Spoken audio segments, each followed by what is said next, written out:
ठीक है। ये हटा दो इसको, ये दोनों हटा दो। ये सब टॉन्सिल इंस्ट्रूमेंट है ये वाला यहाँ पर, ठीक है। क्या क्या नाम है? बैठ जाओ सब लोग बैठ जाओ। और भी आ रहे हैं लोग, चलो बैठे। इंस्ट्रूमेंट बताया तुम्हें, यहाँ से ये पूरा यहाँ तक, ठीक है। इसका क्या नाम है? मैकॉरेंस प्लेट, ठीक है। क्या यूज़ है इसका?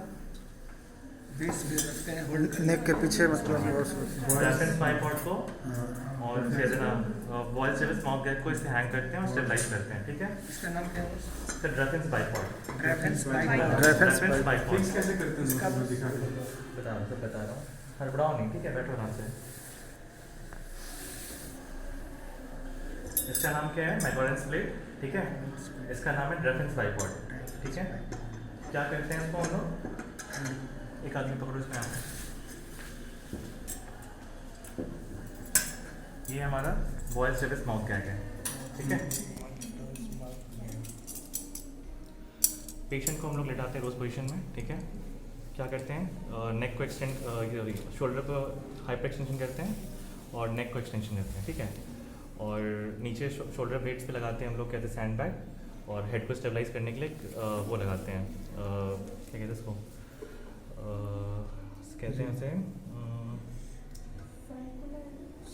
नाम बोल रहा हूँ, हाँ रिंग कुछ कहते हैं उसे, याद नहीं आ रहा, बता दूंगा बाद में, ठीक है। तो इसको क्या कहते हैं? पेशेंट को लेटाया हमने, ठीक है। Head and rest side made side है और कहते हैं ना इसको लेग अपोजिट साइड में है।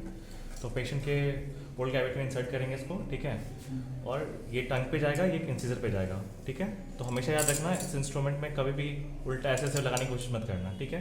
ये हमेशा इसके ऑपोजिट में रहेगा। जो तो फिक्स है ये वाला पार्ट, ये मूवेबल पार्ट है।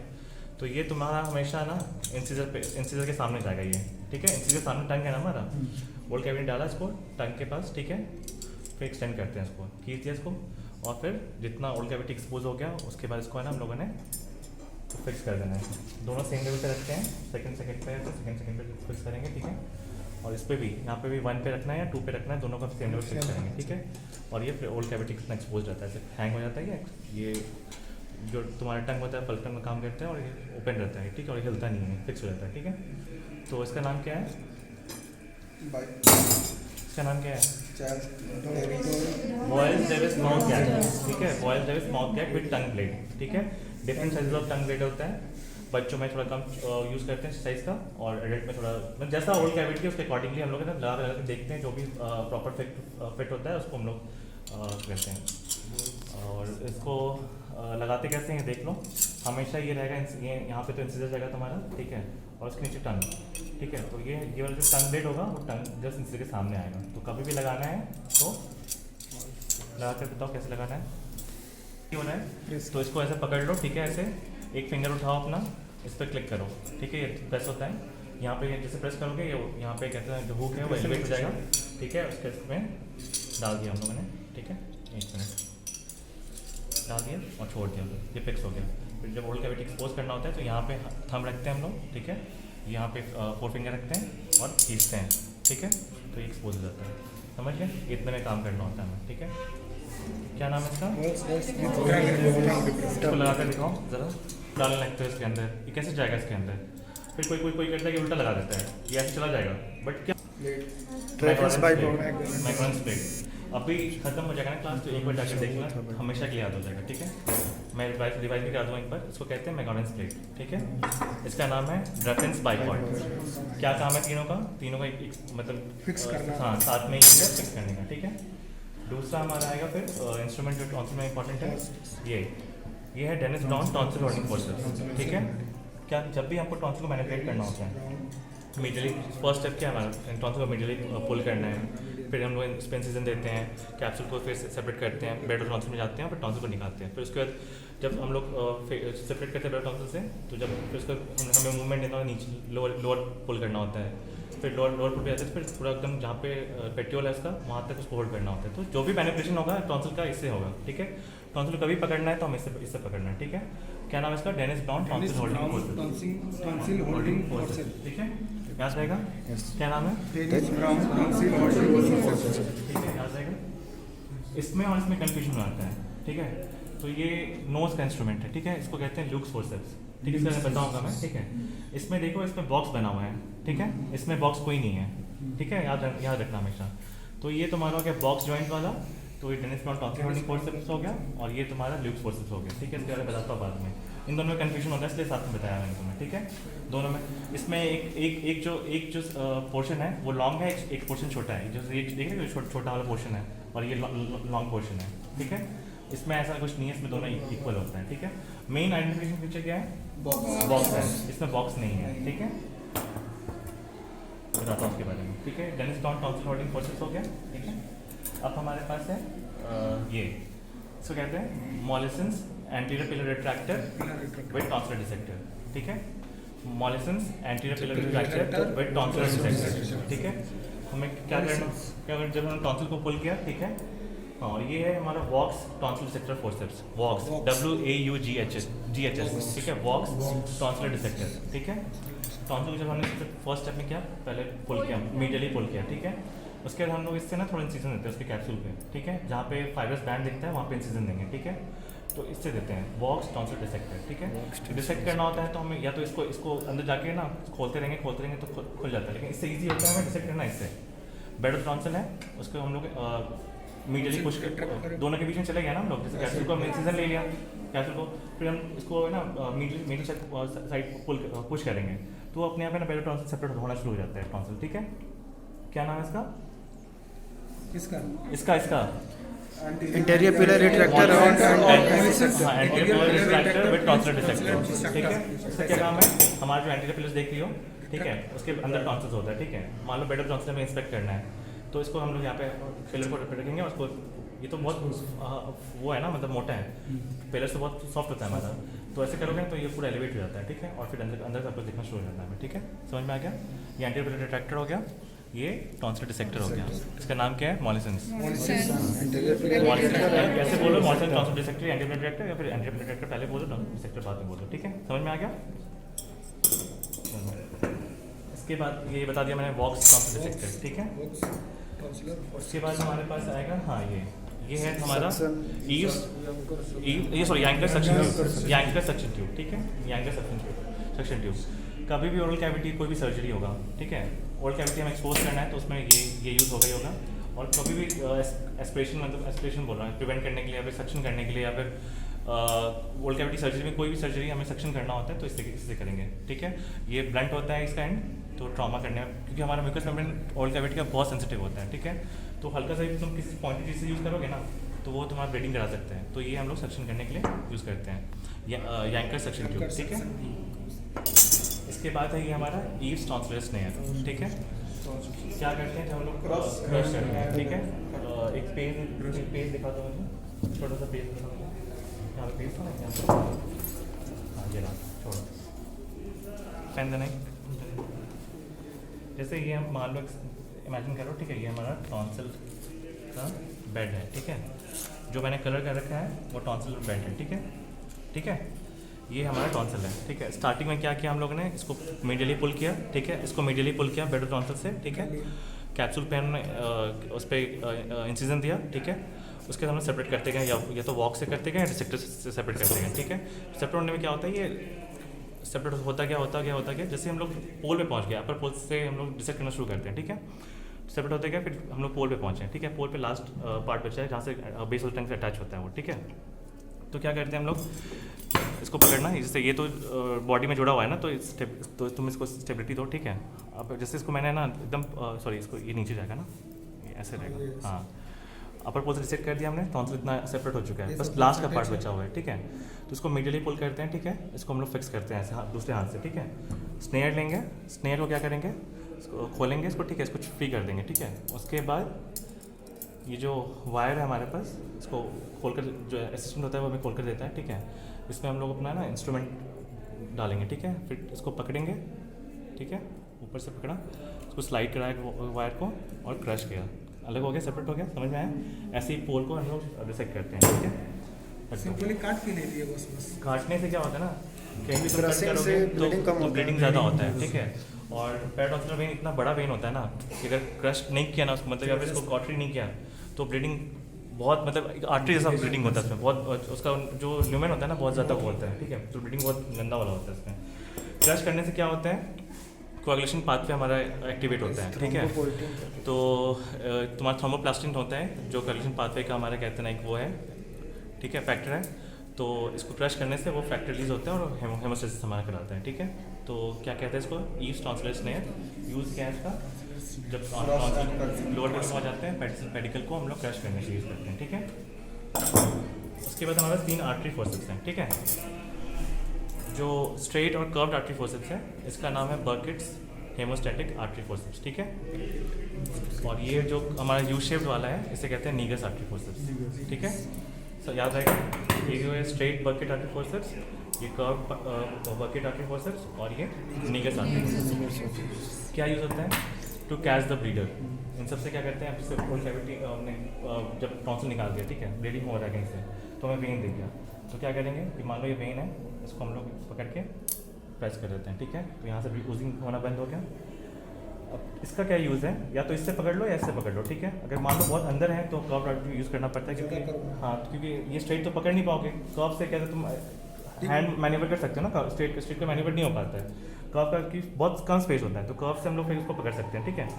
तो इन दोनों से पकड़ना होता है आर्टरी को, ठीक है। और नीगस आर्टरी फोर्सेप्स क्या होता है ना, मान लो तो पहले के ज़माने में लागेशन यूज़ करते थे, अभी तो हम लोग कॉटरी कर देते हैं। जैसे आर्टरी पकड़ा हम लोगों ने और कॉटरी लिया और जला दिया वहाँ पे, टच कर देते तो फिर वो ब्लीडिंग रुक जाता है, ठीक है।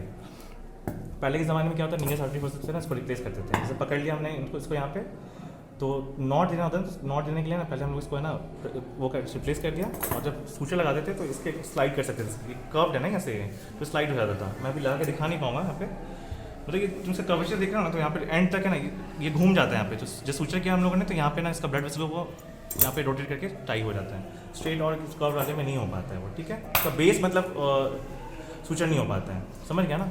तो समझ, ये चीज़ है, क्या नाम है इसका, Negus artery forceps, use as a replacement forceps for suturing, ठीक है।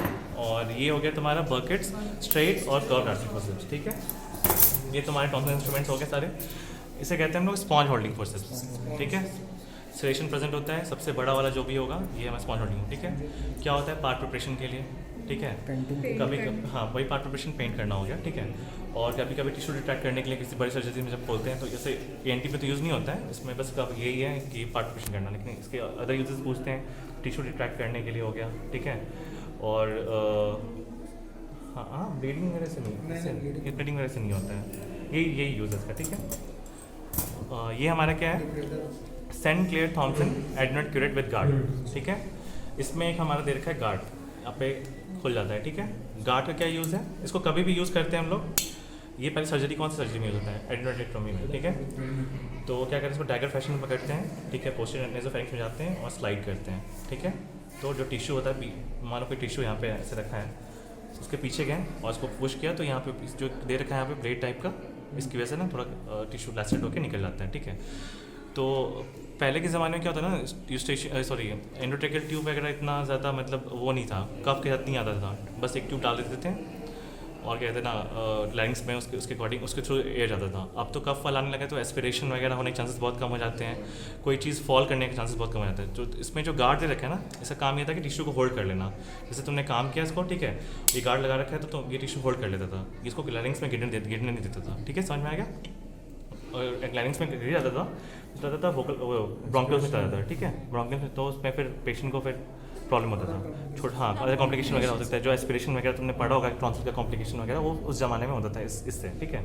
और अब तो और इससे भी प्रिकॉशन, एक तो कफ तो हमने कर ही दिया उसको, एंडोट्रेकियल ट्यूब को, उसके ऊपर हम लोग ना रिबन गॉज डाल देते हैं पूरा, जहाँ पे जैसे ल्यूमेन है, ये वोकल कॉर्ड्स हो गए, ठीक है, ट्यूब डाल दिया इसके अंदर, तो इसके चारों ट्यूब के चारों ना हम लोग वो डाल देते हैं रिबन गॉज, ताकि कोई ब्लड जा रहा है वो सब सोक करे, पहले वो सोक करें, उसके बाद अगर थोड़ा सा उसके बाद भी बचता है तो फिर एंडोट्रेकियल ट्यूब जो होता है वो उसका जो कफ पार्ट होता है वो तो रिटेन करता है उसको सिक्रेशंस को, ठीक है। तो ये तुम्हारा काम करता है टिश्यू पकड़ने के लिए। तो क्या नाम है इसका, Saint Clair Thomson adenoid curette with guard, ठीक है। तो ये हो गया तुम्हारा एडनोड के लिए, ये टॉन्सिल्स के लिए हो गया, याद रखना। अब आते हैं इस पर नोज़ वाले इंस्ट्रूमेंट्स पे, ठीक है। ये बताया था मैंने तुम्हें, क्या नाम बताया था, ल्यूक्स फोर्सेप्स, ठीक है। किस में यूज़ होता है, सेप्टोप्लास्टी में नहीं, सेप्टोप्लास्टी में, एसएमआर में, और पुराने अब जो पॉलिप हम लोग किससे करते हैं, फेस से करते हैं, फंक्शनल एंडोस्कोपी साइंस सर्जरी, ठीक है।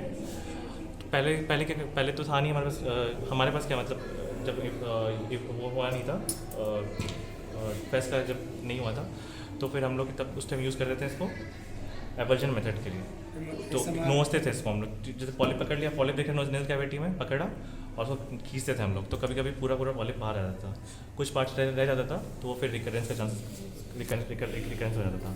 तो क्या नाम है इसका, लुक्स फोर्सेप्स। सेप्टोप्लास्टी और एसएमआर में क्या यूज़ है इसका, जब हम लोग कहते हैं ना मिकोपेरिकॉन्ड्रियम मिकोपेरियोस्टियम जब एलिवेट कर लेते हैं, तो हमें जो कार्टिलेज दिखता है, जो टेढ़ा कार्टिलेज है या फिर जो बोन थोड़ा टेढ़ा हो चुका है, डीएनएस वगैरह सर्जरी में जो होता है, तो उसको हम लोग ट्विस्ट करके रोटेट करके निकाल लेते हैं। उसके अलावा क्या यूज़ है, कहीं से मान लो कैविटी वगैरह में या कहीं से बायोप्सी लेना है हमें, तो टिश्यू को पकड़ के जो टिश्यू पकड़ के तो ट्विस्ट करते हैं, तो वो निकल जाता है, तो ब्लीडिंग बहुत कम होता है, ठीक है।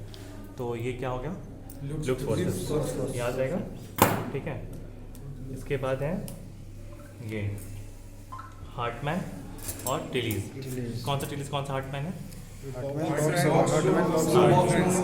ये बॉक्स है, तो ये टिलीज हो गया, ठीक है। और ये स्क्रू वाला स्पेशली दिख रहा है, वो हार्टमैन हो गया। हार्टमैन में क्या होता है, पॉइंटेड होता है, ठीक है। ये तुम्हारा पॉइंटेड नहीं होता है, इसमें बॉक्स जॉइंट है, इसमें बॉक्स जॉइंट नहीं है। दोनों का काम क्या है, पहला तो नेजल पैकिंग के लिए, ठीक है। दूसरा क्या होगा, फॉरेन बॉडी निकालने के लिए, ईयर में मान लो कुछ चला गया है, नोज में कुछ चला गया है, तो उसको निकालने के लिए, ठीक है। तो ये फॉरेन बॉडी निकालेंगे। ओल्ड कैविटी में भी फिश बोन वगैरह, बेस और टंग वगैरह पे रहता है, तो हम लोग लैरिंगोस को करके रखते हैं किसी दूसरे उससे असिस्टेंट से, और फिर इससे जाते हैं और फिश बोन वगैरह निकालना हो तो निकाल देते हैं, अगर ऊपर रहता है तो। नीचे के लिए अलग से फॉरेन बॉडी फोर्सेप्स आता है, वो तुम लोग को बताने की जरूरत नहीं है, ठीक है। तो क्या है ये टिलीज फोर्सेप्स और ये हो गया हार्टमैन फोर्सेप्स, ठीक है। अब ये दोनों तो एक जैसा है, एक में लॉन्ग ब्लेड है, एक में लॉन्ग ब्लेड नहीं है, ठीक है। जो लॉन्ग ब्लेड वाला है वो उसे कहते हैं हम लोग किलेंस लॉन्ग ब्लेड नेजल स्पेकुलम, ठीक है। दूसरे वाले को कहते हैं Vienna, VIENA, Vienna nasal speculum. दोनों सेल्फ रिट्रैक्ट हो सकते हैं। क्या काम होता है, पैकिंग करने के लिए, मिकोपेरिकॉन्ड्रियम और उसमें उसके कार्टिलेज के बीच में सेपरेट करने के लिए, सेपरेट तो इससे करते हैं हम लोग, ठीक है। इसे कहते हैं फ्रीयर्स डबल एंडेड एलिवेटर, ठीक है। सेपरेट तो इससे करते हैं हम लोग इसको, ठीक है। मिकोपेरिकॉन्ड्रियम को सेप्टम से सेपरेट करना होता है, सेपरेट इससे करते हैं। लेकिन जब हमें पीछे का एग्जामिन करना होता है, तो सेप्टम और मिकोपेरिकॉन्ड्रियम के बीच में इसको डालते हैं और खोल लेते हैं, ठीक है। तो हमारे ये दिखता रहता है यहाँ से। उसके बाद ही कहते हैं मान लो कुछ हमें निकालना है फोर्सेप्स से, कार्टिलेज में तोड़ के निकालना है, तो फिर घुमा के ट्विस्ट करके इसमें से खींचते हैं बाहर। तो क्या हो गया, ये किलेंस लॉन्ग ब्लेड लेंस स्पेकुलम। और नेजल पैकिंग के टाइम पे भी यूज़ होता है, एग्जामिन करने के लिए भी होता है। क्या तो नेजल कैविटी एग्जामिन करना है, तो उसको पकड़ कैसे रखा, खोल कर देख रहे हैं हम लोग क्या कर रहे हैं, ठीक है। एंडोस्कोप में भी कभी कभी असिस्टेंट चाहिए होता है, मतलब बहुत वो है तो इस नैरो है, तो कहते हैं इसको खोल कर थोड़ा वो कर लेते हैं, स्पेस बना लेते हैं और फिर देखते हैं हम लोग, ठीक है।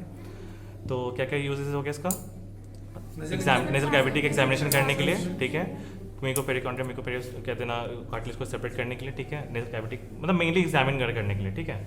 तो किलेंस लॉन्ग ब्लेड नेजल स्पेकुलम ये वाला, और ये वियना, ठीक है। इसका नाम है फ्रीयर्स डबल एंडेड एलिवेटर, ठीक है। दो साइड से एलिवेटर बना हुआ है, ठीक है। इसका क्या काम है बताया मैंने तुम्हें अभी, कि जब हम लोग कार्टिलेज से मिकोपेरिकॉन्ड्रियम को हटाना पड़ता है या फिर बोन से मिकोपेरियोस्टियम को हटाना होता है, तो इससे सेपरेट करते हैं एसएमआर सेप्टोप्लास्टी सर्जरी में। उसके अलावा फिर कहाँ पे यूज़ करते हैं, जब हम लोग टेम्पोरल फेशिया ग्राफ्ट लेते हैं हम लोग मैरिंगोप्लास्टी के लिए, तो क्या करते हैं, पहले ना सारा फॉल्स फेशिया हटा देते हैं। जब ट्रू फेशिया सामने आते हैं तो उसमें सलाइन इंजेक्ट करते हैं हम लोग, ठीक है। सलाइन इंजेक्ट करेंगे तो थोड़ा एलिवेट हो जाता है, टेम्पोरलिस मसल से टेम्पोरलिस फेशिया थोड़ा एलिवेट हो जाता है, ठीक है, जब इसमें सलाइन भरते हैं।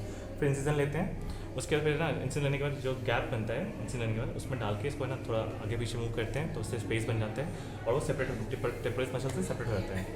कि मसल का इंजरी होगा तो ब्लीडिंग बहुत ज़्यादा होता है और पेशेंट को पोस्ट ऑपरेटिव पेन भी होता है। इसको सेपरेट करते हैं अच्छे से और फिर हम लोग ग्राफ्ट निकालते हैं, तो इशू दिक्कत नहीं होता है, ठीक है। तो इसका क्या नाम है, फ्रीयर्स एलिवेटर, फ्रीयर्स डबल एंडेड एलिवेटर, ठीक है। Double ended elevator. ये तुम्हारा क्या है, नीडल होल्डिंग फोर्सेप्स, ठीक है। इसमें भी रैचेट बना हुआ है, ठीक है। और बहुत छोटा सा यहाँ पे इसका वो होता है, ओपनिंग देख लो, सूचनिंग के लिए होता है, ठीक है। इसको नीडल होल्डिंग फोर्सेप्स कहते हैं। ये है हमारा लैक्स टंग डिप्रेशन। इसका क्या क्या यूज़ है, ओल्ड कैविटी एग्जामिन करने के लिए, ठीक है। नेजल पेटेंसी टेस्ट देखने के लिए, जो हम लोग नेजल पेटेंसी हो हाँ DNS वगैरह में इस पर बोलेंगे, पेशेंट कॉलम पे रखेंगे, फिल्टर पे रखेंगे, ठीक है, और पेशेंट को एक्सेल करने के लिए बोलेंगे। जिस साइड मिस्टिंग कम होगा उस साइड कोई ऑब्स्ट्रक्शन है, कुछ हो मतलब कुछ भी हो सकता है, ऑब्स्ट्रक्शन किसी भी कॉज की वजह से उस साइड ऑब्स्ट्रक्शन है, ठीक है। तो नेजल पेटेंसी टेस्ट हो गया, इससे करते हैं। इसके अलावा फिर नोज़ का तो और ख़त्म हो गया, ठीक है। हाँ, एक ये है, इसे हम लोग कहते हैं Jobson Horne probe with ring curette, ठीक है, प्रोब विथ रिंग क्यूरेट, ठीक है। इसका क्या यूज़ है, इस साइड से कहते हैं ना ऑरल क्लीनिंग वगैरह के लिए, कान का क्लीनिंग वगैरह करते हैं हम लोग, ठीक है, कॉटन लगा के, और इस साइड से फॉरेन बॉडी या वैक्स या कुछ भी नोज ईयर नोज से कहीं से निकालना हो तो ये हेल्प करता है। मान लो कोई मान लो ये फॉरेन बॉडी तुम्हारे ईयर में चला गया, ठीक है, चला गया, लेकिन तो इतना स्पेस तो रहता है कि ना थोड़ा तुम्हारा इंस्ट्रूमेंट जा सके, तो पीछे ले जाते हैं इसको इसके, और फिर पुल करते हैं तो ये बाहर आ जाते हैं, ठीक है। तो ये होता है, नोज़ में भी ऐसे ही करते हैं, जाते हैं पीछे, ठीक है, इसको उसके ऊपर से आप नीचे चले जाओ और फिर इसको अपनी साइड पुल करो तो फॉरेन बॉडी, कोई राउंड बॉडी होता है या कुछ होता है तो निकाल लेते हैं। बाकी जो मान लो किसने कुछ डाल दिया, पेपर ही डाल दिया, तो इन सबसे पेपर वगैरह से इससे आएगा नहीं, ठीक है, तो इसको पकड़ के हम लोग इससे निकालते हैं इससे, ठीक है, हार्ड पेन से या फिर रिलीज से। तो ये तुम्हारा हो गया, क्या हो गया, Jobson Horne probe, Jobson Horne probe, ठीक है। ये तो पेन बता दिया मैंने। इससे क्या नाम है, इसका Mollison's mastoid self retaining haemostatic retractor, ठीक है। सेल्फ रिटेनिंग क्यों बोलते हैं, सेल्फ रिटेन हो जाता है जब इसको हम लोग दबाएंगे और छोड़ देंगे जहाँ पे, तो वहाँ पे फिक्स हो जाएगा ये, ठीक है। फिर जब हटाना होगा तो हम लोग उसको दबाएंगे तो खुल जाएगा ये, ठीक है। तो ये सेल्फ रिटेनिंग का ये फंक्शन हो गया। और ये तुम्हारा हेमोस्टैटिक क्यों बोलते हैं, क्योंकि जब किसी टिश्यू पे तुम प्रेशर लगाओगे, ठीक है, तो वो प्रेशर देगा तो उसको ब्लीडिंग तुम्हारा हेमोस्टेसिस कराएगा। कभी भी कहते हैं मान लो अगर कहीं से ब्लीडिंग आ रहा है, जैसे टॉन्सिल वगैरह में भी, तो हम लोग कहते हैं ना वॉक्स ऑन सराउंडिंग से पकड़ के एक गॉज पीस लेते हैं, वो सब पे दबा के थोड़ा प्रेशर के थ्रू भी कहते हैं ना कभी कभी हेमोस्टेसिस अचीव होता है, ठीक है। तो ये वही काम करता है, समझ में आया। इसके अलावा फिर क्या है, ये है हमारा Farabeuf periosteal elevator, Farabeuf periosteal elevator with thumb rest, ठीक है। थंब रेस्ट इस पे कुछ लोगों में ये प्लेन होता है, कुछ इंस्ट्रूमेंट्स में, बट इसमें थंब रेस्ट दे देते हैं। तो ये पेरियोस्टम एलिवेट करने के लिए हेल्प करते हैं, बोन पे रखते हैं और आगे पुश करते हैं, तो ये उसके ऊपर जो पेरियोस्टम होता है, ठीक है, वो एलिवेट होते जाता है, ठीक है। समझ में आ गया, पैराब्यूस पेरियोस्टम एलिवेटर। अब है हमारे पास दो मिरर्स हैं, ठीक है। एक तुम्हारा Saint Clair Thomson posterior rhinoscopic mirror है और एक है तुम्हारा इनडायरेक्ट लाइनोस्कोपिक मिरर, ठीक है। तो कौन सा लाइनोस्कोपिक मिरर है, कौन सा लाइनोस्कोपिक मिरर है बताओ। कर्व वाला क्या है, पोस्टर लाइनोस्कोपिक मिरर कर्व वाला होगा, ठीक है। और ये जो स्ट्रेट है वो तुम्हारा इनडायरेक्ट लाइनोस्कोपिक,